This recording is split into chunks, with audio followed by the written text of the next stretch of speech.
오늘 우리가 함께 나눌 말씀은 민수기서 8장 5절로 15절 말씀입니다. 구약성경 민수기서 8장 5절로 15절 말씀, 구약성경 209페이지가 되겠습니다. 5절부터 한 절씩 교독하고 15절은 같이 합독하도록 하겠습니다. 여호와께서 모세에게 말씀하여 이르시되 이스라엘 자손 중에서 레위인을 데려다가 정결하게 하라. 너는 이같이 하여 그들을 정결하게 하되 곧 속죄의 물을 그들에게 뿌리고 그들에게 그들의 전신을 삭도로 밀게 하고 그 의복을 빨게 하여 몸을 정결하게 하고 또 그들에게 수송아지 한 마리를 번제물로 기름 섞은 고운 가루를 그 소제물로 가져오게 하고 그 외에 너는 또 수송아지 한 마리를 속죄 제물로 가져오고 레위인을 회막 앞에 나오게 하고 이스라엘 자손의 온 회중을 모으고 레위인을 여호와 앞에 나오게 하고 이스라엘 자손이 그들에게 안수하게 한 후에 아론이 이스라엘 자손을 위하여 레위인을 흔들어 바치는 제물로 여호와 앞에 드릴지니 이는 그들에게 여호와께 봉사하게 하기 위함이라. 레위인으로 수송아지들의 머리에 안수하게 하고 내가 그 하나는 속죄 제물로 하나는 번제물로 여호와께 드려 레위인을 속죄하고 레위인을 아론과 그의 아들들 앞에 세워 여호와께 요제로 드릴지니라. 너는 이같이 이스라엘 자손 중에서 레위인을 구별하라. 그리하면 그들이 내게 속할 것이라. 같이 봅니다. 내가 그들을 정결하게 하여 요죄로 드린 후에 그들이 회막에 들어가서 봉사할 것이니라. 아멘. 합동신학교를 세운 박윤선 박사님께서 그 학교를 세울 때는 이미 나이가 70이 넘으셨을 때입니다. 그냥 섬기던 신학교에 가만히 계셨어도 존경을 받았을 터이고 또 이미 신학 원장으로 다른 신학교에서 사역을 하고 있었기 때문에 그분을 존경하는 많은 후학들에게 지속적인 영향력을 미쳤을 거예요. 근데 이 모든 걸 다 뒤로 하고 나이 드신 그분이 나오셔서 새로운 신학교를 세우게 된 거예요. 이분이 그렇게 했던 이유는 딱 한 가지입니다. 한국교회 미래를 위해서였지요. 나이가 드신 분들보다는 이제 막 신학을 배우고 목회 길로 들어선 젊은 사역자들을 잘 세워야겠다. 이분들을 바로 가르쳐서 바로 세워야 한국교회 미래가 있겠다. 이 생각을 하고 나오셨어요. 그랬더니 이제 그분의 마음에는 어떤 그 가정이 하나 있었는가 하면은 결국 교회의 문제는 지도자의 문제, 목회자의 문제다. 또 반대로 교회의 건강한 성장도 역시 지도자, 목회자에게 절대적인 비중이 많이 달려 있다. 그런 확신을 가지고 있었어요. 그럼 여러분 그 교역자나 목회자나 말씀을 가르치는 사람들이잖아요. 근데 가르칠 뿐만 아니라 달리 보면 또 말씀을 실천하는 사람이기도 합니다. 말씀을 먼저 순종하는 사람이어야지요. 거기에 갭이 있으면 안 되잖아요. 근데 이게 쉽지가 않아요. 그러니까 이 교역자나 말씀을 가르치는 사람에게 요구되는 영적인 어떤 그 수준, 또 도덕적인 수준이 참 높다. 늘 깨어있지 않으면 나도 모르게 여기서 저기서 넘어지고 또 패배하게 되는 것 아닌가. 때로는 그런 생각이 들어요. 마치 살얼음 위를 걷는 것과 같다. 살얼음 위를 걷는 것과 같다.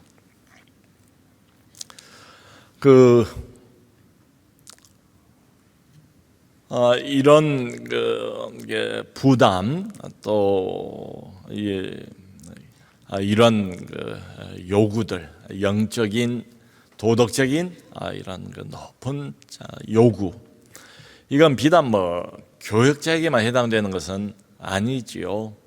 사실은 교회의 영적인 리더들, 중직자들에게도 비슷하게 해당이 돼요.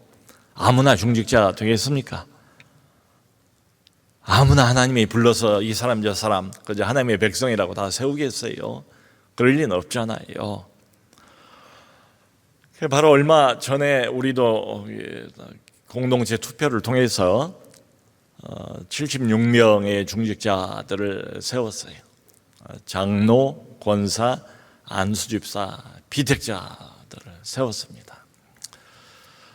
그리고 이제 다음 주, 이번 주는 새생명 축제가 있고 그 다음 주부터 본격적인 훈련을 겨울까지 진행을 해요. 이 사람들은 누굽니까? 한마디로 하나님의 일을 할 사람들이죠. 교회의 무거운 짐을 함께 나누어 짊어질 사람들입니다. 그분들이 중직자들이에요. 그런데 여러분, 이게 세상의 일이 아니잖아요. 일단 하나님의 일이지 않습니까? 그러니까 세상의 일하고는 뭔가 다르지 않겠어요? 그리고 또 달라야 되지 않겠습니까? 오늘 이제 민수기 8장을 보면 그런 내용이에요. 아까 우리가 읽었던 이 내용은 소위 레위인들의 임직식에 관한 장면이 자세히 기록이 되어 있습니다. 레위인들은 어떤 사람들입니까? 특별히 하나님의 선택을 받아서 하나님의 성막, 하나님의 회막, 거기에서 봉사를 하는 사람들이지요. 한마디로 하나님께 헌신된 사람들입니다. 그런데 오늘 민수기 8장을 이렇게 쭉 읽어보면 하나님께서 이 레위인들에게 일하라고 요구를 하시기 전에 먼저 아주 중요하게 하라고 말씀을 하시는 게 나와요. 그게 뭔가 하면 하나님의 일 봉사하기 전에, 하나님의 일 시작하기 전에 먼저 해야 되는 일이 등장을 합니다. 이게 우리가 주목해야 할 부분이에요. 이게 대단히 중요합니다. 교회 일, 거룩한 일, 하나님의 일, 이 특별한 일에 관해서는 이게 거의 결정적이다. 이게 잘 되느냐 안 되느냐에 따라서 이후에 그 일의 어떤 성격, 결과 이게 다 따라오지 않는가 이런 생각이 들어요. 하나님이 요구하신 건 뭔가 하면 정결하게 하라. 정결을 요구를 하세요. 지금 공식적인 레위인들을 회막을 섬긴 자들로 다 이렇게 임직을 하는 임직식이에요. 우리도 중직자들 훈련받고 난 뒤에 12월에 임직을 하지 않습니까? 임직식이에요. 임직식 당일이 그 장면이에요. 그런데 여기 순서를 보면 먼저 모세가 속죄의 물을 뿌리게 되어 있습니다. 모세가 레위인들에게, 일할 사람들에게 속죄의 물이라고 분명히 표현이 그렇게 나와 있어요. 다른 물 아니고 다른 용도도 아니에요. 속죄의 물을 하나님의 일을 할 레위인들에게 먼저 뿌립니다. 이건 무슨 의미겠어요? 이 사람들도 인간이잖아요. 부름은 받았지만 모든 부정함으로부터 깨끗게 하시는 거죠. 이걸 어떻게 깨끗하게 해요? 인간이 스스로 깨끗게 될 수가 있습니까? 그건 불가능하지요.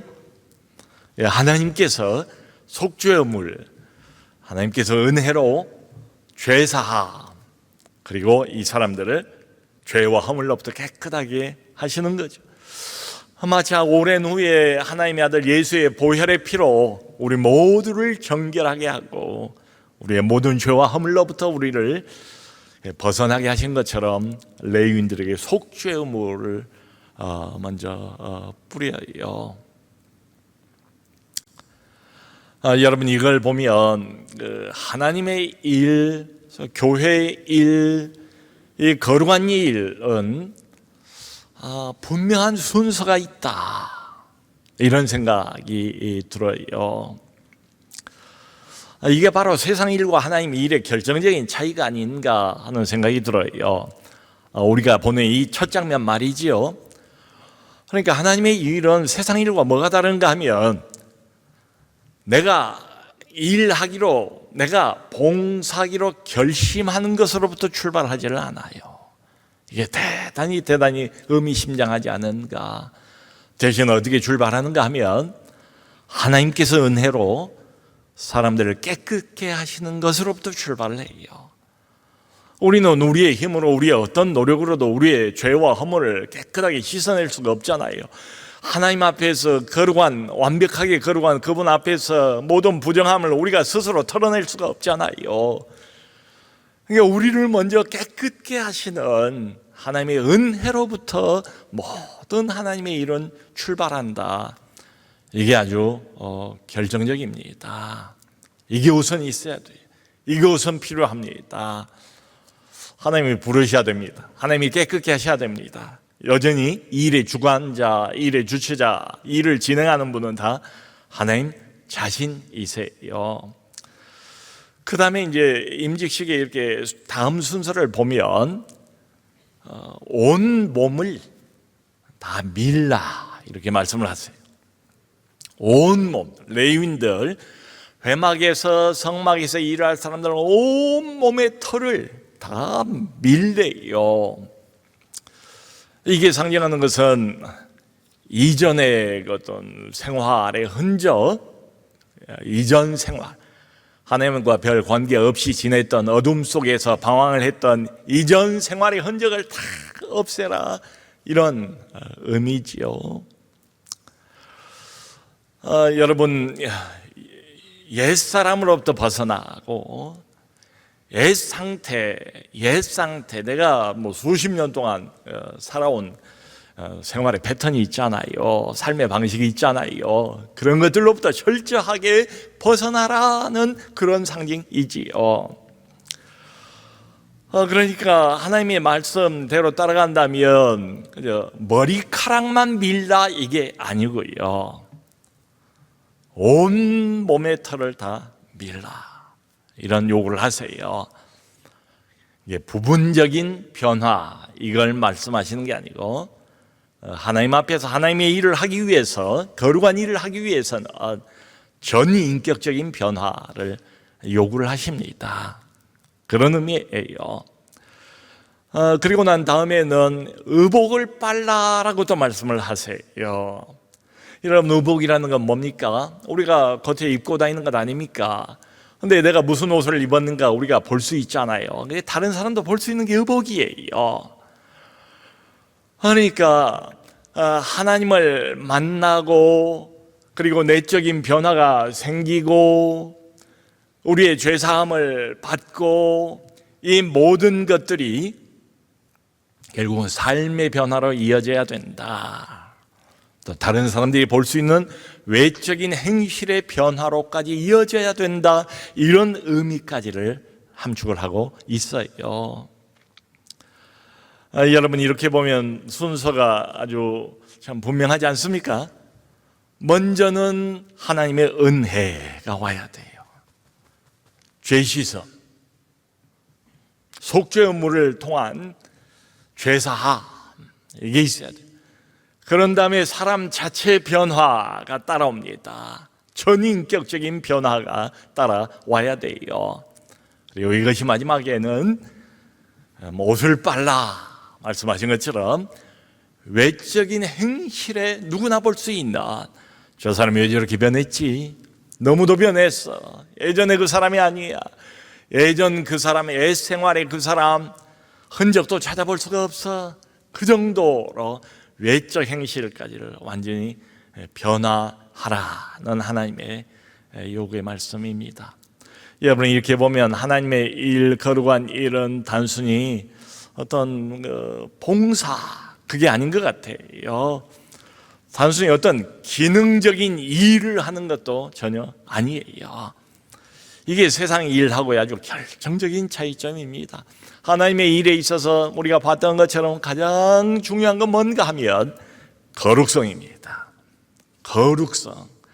이에요. 이걸 하나님이 매우 중요하게 여기세요. 마음의 정결, 거룩성. 그러니까 예를 들어서 우리가 가끔 가다가 성찬 의식을 하잖아요. 이게 이제 하나의 의식 아닙니까? 종교 의식. 근데 그런 생각에만 머물러서 하나의 의식, 하나의 요식 행위, 하나의 어떤 형식적인 이렇게만 생각을 하고 만일에 성찬 준비를 한다면 아마 그 성찬에는 은혜가 없을 거예요. 하나님의 임재의 감각을 느끼기 어려울 겁니다. 우리 권사님들이 기도하면서 포도주를 만들 때부터 기도하면서 만들고, 담글 때도 기도하고 만들고, 성찬을 위해서 계속 기도하고 의식이기 때문에 더욱더 의식에 하나님의 은혜가 임하도록 하기 위해서 마음을 정결하게 하고 마음을 준비하면서 계속 하나님을 바라보고 기도하면서 준비를 하는 거지요.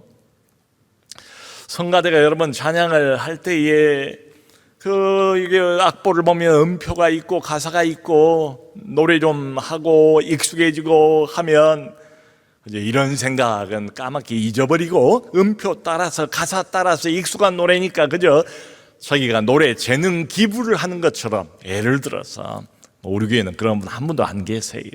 그럴 수도 있잖아요.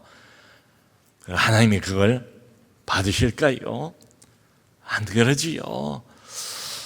이게 곡조 있는 기도라고 그랬잖아요. 그러니까 마음을 정결하게 하나님 앞에서 기도하면서 성령의 은혜를 구하면서 나야 사람의 목소리로 노래를 하지만 하나님의 성령께서 이것을 사용하셔서 위로받을 자 위로해 주시고 마음이 힘든 자 찾아가 주시고 회개해야 할 자 회개하게 하시고 하늘문 열리게 하시고 하나님 살아계신 당신의 음성을 듣고 하나님을 만나는 시간 되게 해달라 기도하면서 계속 기도하면서 거룩한 마음, 정결한 마음으로 준비를 하는 거죠. 마땅히 그렇게 해야 되지 않겠어요? 설교도 마찬가지입니다. 더더욱 그렇지요. 설교 본문을 정하는 것부터 설교 제목을 정하는 것은 물론이고 설교 모든 준비 과정, 전달, 인간의 힘으로 내 재능과 내 기술과 내 노하우와 내 오랜 경험과 이런 것까지 턱없이 부족하지요. 계속 하나님의 거룩한 영, 정결하신 그 영, 내 몸과 마음과 영혼을 다스리고 지배할 수 있는 유일한 영, 사람의 마음을 움직일 수 있는 건데 웅변도 아니고 내 말재주도 아니고 오직 하나님의 성령밖에 없는데 계속 기도하면서 구하고 또 영감을 구하고 그러면서 이제 또 설교를 진행을 해야지요. 그런 이야기예요. 그리고 난 다음에 이제 보면 여기 의식 가운데 이스라엘 백성들 이제 전체가 레위인 전체를 안수하는 장면이 나와요. 수많은 이스라엘 백성들이 어떻게 레위 사람들 전체를 다 안수를 했겠어요. 근데 아마 이스라엘 족장들 대표가 레위인 전체를 향해서 두 손들에 이렇게 안수를 하든지 이런 형식을 취했을 거예요. 근데 성경 말씀대로는 그렇게 돼 있어요. 이스라엘 백성 전체가 레위인 전체를 향하여 안수를 하는 의식이 나와요. 여러분, 안수라는 것은 구약 성경에서 뭘 상징을 합니까? 이건 일종의 위임, 동일시입니다. 내가 가지고 있는 그 무엇을 당신에게 내가 위임합니다.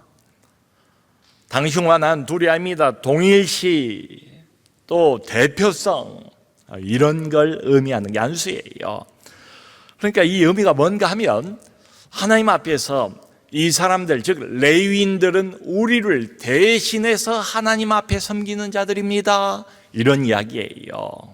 우리를 대신해서, 우리 공동체를 대신해서, 우리 교회를 대신해서 이 사람들이 하나님 앞에서 성막에서 섬긴 자들입니다.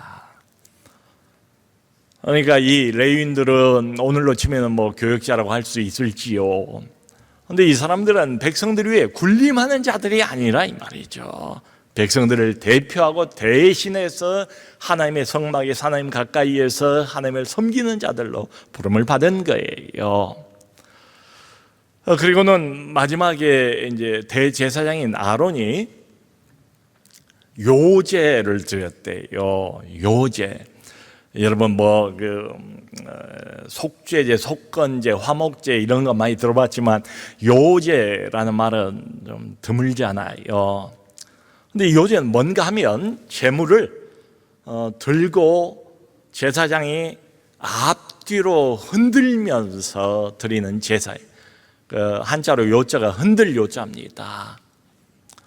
흔들면서 드려요. 주로 화목제의 가슴살을 붙잡고 흔들거나 아니면 첫 번째 열매 추수, 오순절에 만들었던 떡 이런 것들을 가지고 흔들면서 하나님 앞에 제물로 드리는 겁니다. 그러니까 레위인을 요제로 드렸대요. 그러니까 사람을 요제로 흔들면서 이랬을 것 같지는 않고요. 그러니까 레위인들을 대신하고 상징하는 어떤 제물을 가지고 대제사장인 아론이 이걸 흔들면서 하나님 앞에 레위인 전체를 요제로 드렸다는 이야기입니다. 그런데 이 의미가 중요해요. 요제로 드린 의미는 뭔가 하면 이 모든 것이 다 하나님의 것입니다. 이런 이야기입니다. 이 모든 것이 레위인 전체가 다 통째로 이 사람들의 모든 것이 다 하나님의 것입니다. 그런 의미예요. 여러분, 그러니까 이렇게 보면 이 요제 제사 드리는 행위가 상징하는 건 분명하잖아요. 그저 어떤 기능만 드리는 게 아니고 내가 가지고 있는 어떤 재능만 드리는 게 아니고요. 이제 이 사람들은 회막에서 성막에서 하나님 바로 가까이에서 계속 일하고 섬겨야 할 사람들 아닙니까? 존재 전체를 드립니다. 이 이야기입니다. 여기 레위인들 존재 전체를 하나님 앞에 드립니다. 그런 이야기예요. 그러니까 여러분, 이게 하나님의 일, 거룩한 일을 하는 모든 사람들에게 아주 중요한 메시지예요. 우리는 어떤 일부만 드리는 사람들이 아니고요, 우리의 전부를 드리는 사람들이에요. 시간만 드리는 것 아니고요, 헌금만 드리는 것 아니고요, 우리의 재능만 드리는 것 아니고요. 그것도 물론 귀하지만 하나님은 전체를 다 요구하신다. 사람 자체를 하나님은 요구하신다. 이런 말씀이지요. 참 이렇게 보면 이 성경이 우리에게 주는 메시지는 아주 분명한 것 같아요. 하나님이 일을 하기를 원하는 사람, 거룩한 일을 앞두고 있는 사람 모두에게 이걸 먼저 기억하라 말씀하신 것 같아요. 하나님의 일은 일을 드리기 전에 너 자신을 드려라. 일을 드리기 전에, 하나님이 일 자체만 관심이 있고 사람에게는 관심이 없겠어요? 그 반대지요. 사람 자체를 하나님은 원하신다 이 말입니다. 그 사람의 마음을 원하신다. 마음이 정결하기를 원하신다. 그런 본문이에요. 여러분, 신약성경 보면 예수님께서 한 번은 헌금 내는 것을 보셨던 적이 있잖아요. 그건 한 과부가 2렙돈을 내는 걸 보고 이 과부가 가장 많이 넣었다. 다른 사람들은 쓰고 남은 것 중에서 넣었지만 이 과부는 자기 생활비 전부를 넣었느니라. 이 2렙돈은 당시 화폐 단위 중에서 가장 작은 단위가 렙돈이에요. 2렙돈은 요즘으로 치면 1,000원에서 한 2,000원 정도 그거밖에 안 돼요. 근데 그게 과부가 가지고 있는 생활비 전부였어요. 이걸 그냥 거기에다가 집어넣어버리면 자기는 굶어야 돼요. 더 이상 먹을 게 없어요. 그런 걸 뻔히 알면서도 자기의 생활비 전부를 다 넣었다고요. 자기의 삶을, 자기의 인생을 하나님을 믿고 믿음으로 다 드린 거죠. 자신을 드린 거죠. 말하자면 그런 드림, 자기를 먼저 드리는 걸 하나님이 원하신다. 나의 일부의 기능을 하나님이 원하시는 게 아니다. 이 말씀이지요. 여러분, 미국 선교사 중에 데이비 그란트라는 사람이 있어요. 인도 선교사로 한 50년 동안 인도의 빈민촌, 그리고 특별히 인신매매, 성매매 피해 여성들을 위해서 부부가 함께 오랫동안 인도에 사역을 했던 귀한 선교사님이에요. 그런데 이분이 어렸을 때 12살쯤 되었을 때에 어느 선교 집회를 참석을 했대요. 집회가 끝나고 이제 헌금 접시가 이렇게 쭉 도는데 이 어린 소녀의 마음에 큰 감동이 있었는가 봐요. 근데 자기는 드릴 헌금이 없으니까 헌금 접시를 땅에 놓고 그 위에 올라서서 주님, 나는 드릴 헌금이 없습니다. 저는 저 자신을 드립니다. 그렇게 이야기를 했다는 거예요. 주님이 정말 기쁘게 받으시는 것은 우리 어떤 일부의 기능, 일부의 봉사, 단편적인 봉사를 바라시는 게 아니라 우리의 존재 자체, 사람 자체, 우리의 전부, 우리의 마음, 이걸 주님께서 원하신다. 이런 뜻이지요. 여기 14절, 15절 한번 보겠습니다. 14절 제가 한번 읽을게요. 너는 이같이 이스라엘 자손 중에서 레위인을 구별하라. 그리하면 그들이 내게 속할 것이라. 내가 그들을 정결하게 하여 요제로 드린 후에 그들이 회막에 들어가서 봉사할 것이니라. 아멘. 여러분, 이 말씀을 보면 하나님께서 어떤 사람, 소위 하나님의 일, 거룩한 일을 하기를 원하는 사람들에게 먼저 일부터 하라라고 요구하신 법이 전혀 없어요. 그런 구절은 한 군데도 없어요. 먼저 일하라, 부지런히 일하라, 이렇게 말씀하지 않아요. 그것보다는 너 자신을 구별하라, 그렇게 말씀하시잖아요. 하나님이 먼저 요구하시는 것은 너희들을 구별하라, 그리고 하나님 소속이 되게 하라.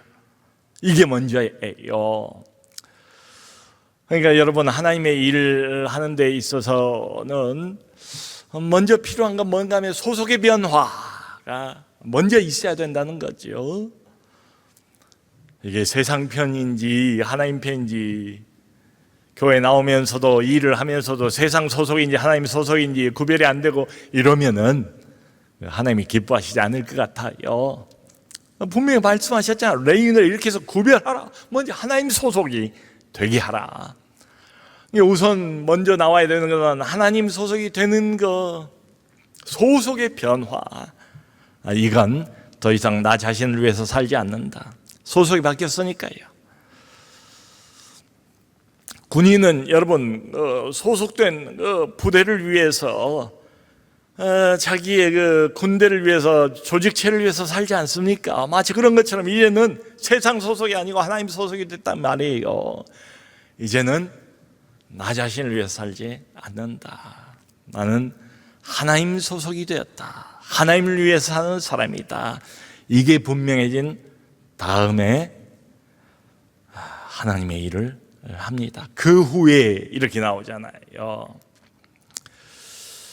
여러분, 이렇게 보면 하나님의 일을 하는 것은 참 순서가 매우 분명해 보여요.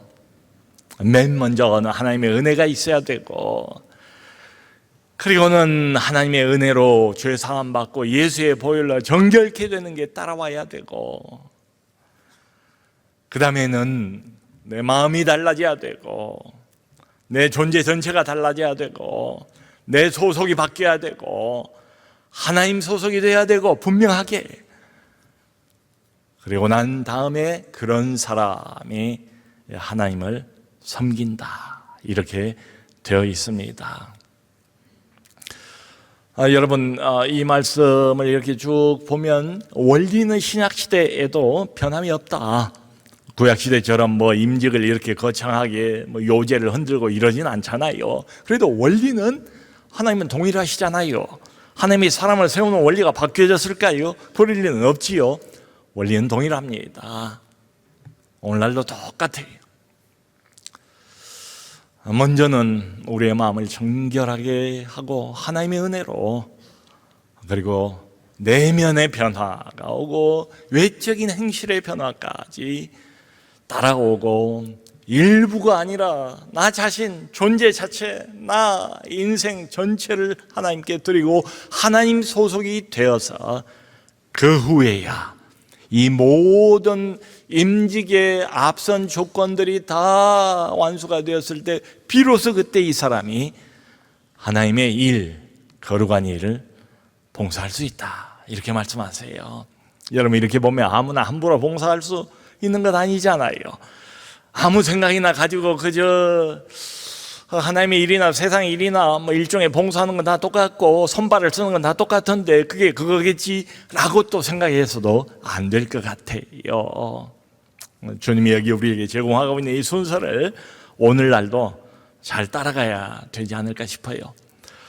아무나 하나님의 일을, 거룩한 일을 할 수 있는 것은 아니고 우선적인 조건을 먼저 채워야 될 것 같고, 여러분, 어떤 그 보안 구역이 있잖아요. 또 어떤 연구소, 중요한 무슨 연구를 하는 연구소는 철통 같은 방어를 다 치고 있지 않습니까? 아무나 함부로 들어갈 수 있습니까? 못 들어가죠. 철저하게 검사를 다 하잖아요. 마치 그런 것처럼 하나님의 일에 관한 문턱을 너무 높이는 것 아닌가, 이런 생각이 들지도 모르겠어요. 그런데 특별히 우리 이제 중직 훈련을 받으시려고 하는 분들, 또 여기 계시는 중직자들, 지금도 계속 하나님의 일을 하고 계시는 분들 다 참 귀한 일들이고 고마운 분들이지요. 그런데 우리가 너무 이런 일들에 익숙해져서 하나님이 정작 우리에게 중요하게 맨 첫 번째로 요구하고 있는 게 뭔가, 그걸 혹시 잊어버렸다면 다시 한번 상기했으면 좋겠어요. 그분은 우리의 마음을 원하시고 우리의 정결을 원하시고 우리의 인생 전부를 원하시지 내 일부의 어떤 기능만을 받으시고 만족해 하시는 분이 전혀 아니다, 이 말씀이지요. 여러분, 새생명 축제가 이제 얼마 안 남았습니다만은 이것도 마찬가지라고 생각을 해요. 교회가 이렇게 해마다 이때쯤 되면 이걸 정하고 또 광고도 하고 프로그램을 만들고 나중에는 금식 기도까지 한 끼씩 돌아가면서 이렇게 하고, 그러니까 그걸 마치 이렇게 억지로 따라가는 것 같은 이런 심정이면 안 되겠죠. 이것도 거룩한 일, 영혼을 구하는 일, 하나님 앞으로 한 영혼을 데리고 오는 일, 아마 어떤 일보다도 가장 거룩하고 가장 귀하고 가장 중요한 일인데 하나님도 그렇게 보시지 않을까? 그러면 뭐가 우선인가? 이 일을 담당하는 인도자, 이 일에 수고하고 봉사하는 모든 분들이 이 원리 따라서 하나님의 일, 거룩한 일, 가장 중요한 게 뭔가 하면 우리의 마음을 준비하는 일, 마음을 정결하게 하나님의 은혜로, 하나님의 성령으로, 하나님의 말씀으로 우리의 마음을 정결하게 준비하는 일이 필요하지 않을까. 그죠? 새생명 축제라고 하니까 따라가긴 해도 부담만 가지고 있고 형식적으로만 따라간다면 이 거룩한 일을 감당하기에는 턱없이 부족하지 않을까 생각을 해요. 모쪼록 오늘 레위인들 임직하는 이 장면이 우리에게 보여주는 것처럼 하나님이 지금도 어떤 하나님의 일도 이런 식으로 하라, 이런 마음으로 하라. 그것은 정결한 마음, 그것은 거룩한 마음, 그것은 기도하는 마음, 그것은 특별히 우리 VIP들, 새생명들 사랑하는 마음, 이 마음을 잘 준비해서 어떤 일이든지 행하시고, 그리고 많은 열매를 거두시는 또 이번 새생명 집회가 되기를 주 예수 그리스도 이름으로 축원합니다.